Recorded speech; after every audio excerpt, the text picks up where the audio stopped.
ఒక మంచి నాటుకోడి బిర్యానీ పెట్టబోతున్నారని చెప్పి అనుకుంటున్నాను. ఇప్పుడు గేమ్ చేంజర్ వస్తుంది కదా, మరి దాని గురించి గేమ్ చేంజర్ అంటే బిర్యానీ, ఈ డాకు మహారాజ్ అంటే నాటుకోడి బిర్యానీ, ఇక వెంకటేష్ గారి సినిమా అంటే కనుక పప్పు ఆవకాయ. ఇప్పుడు ఆల్రెడీ పుష్ప 18 కోట్లు పైన వసూలు చేసింది, దాన్ని బ్రేక్ చేస్తుంది అంటారు గేమ్ చేంజర్. సో 2,000 రూపాయలు 1,000 రూపాయలు టికెట్ పెట్టి 18 కోట్లు కొలగొట్టడం పెద్ద గొప్ప ఏం కాదు. అంటే ఒకటే రోజు పెట్టారు కదా రేట్స్.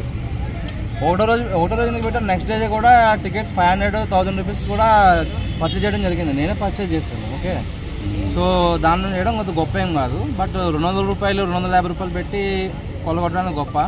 సో మనం చూసుకుంటే బాబుకి కూడా 200 రూపాయల టికెట్తోనే 1800 కోట్లు రిలీజ్ చేయడం జరిగింది. సో రీజనబుల్ టికెట్స్తోనే ఆయన మంచి బాక్స్ ఆఫీస్ కలెక్షన్ తీసుకొస్తారని చెప్పి అనుకుంటున్నాను.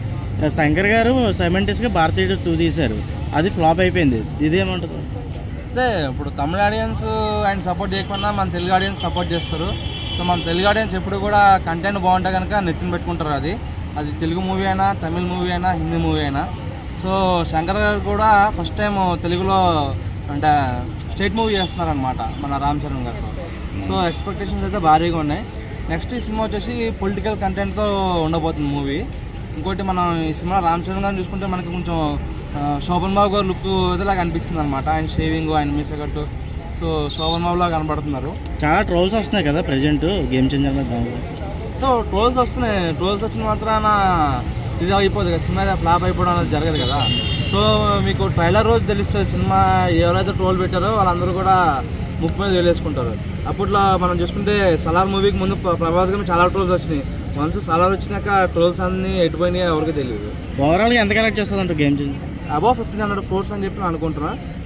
అది ఎంత చేసినా చేయకుండా RRR రికార్డ్ అయితే బదులు కొడుతుందని చెప్పి అనుకుంటున్నాను. అయితే నీకు సంక్రాంతికి వస్తున్న మూవీ ఉంది కదా, మరి అది ఎలాగా ఉంటుంది అనుకుంటున్నావు? మరి చెప్పే కదా ఫ్యామిలీ ఆడియన్స్ కి వన్స్ మనకి అంటే సంక్రాంతి అంటేనే ఒక ఫ్యామిలీ ఆడియన్స్, అది కూడా వెంకటేష్ హిట్ అవ్వచ్చు అనుకుంటున్నావు కదా. వెంకటేష్ గారికి సంక్రాంతి అనే పేరు బాగా వచ్చేస్తుంది. అవును, సంక్రాంతి అనే సినిమాతో అంటే ఫ్యామిలీ ఎంటర్టైన్మెంట్ ఎక్కువగా వెళ్తారు కదా. సంక్రాంతి అనే సినిమాతో సంక్రాంతి హిట్ కొట్టారు. ఇప్పుడు సంక్రాంతికి వస్తున్నాం అని చెప్పి మళ్ళీ అదే పేరు ఆడుకుని హిట్ కొట్టబోతున్నారు అనమాట.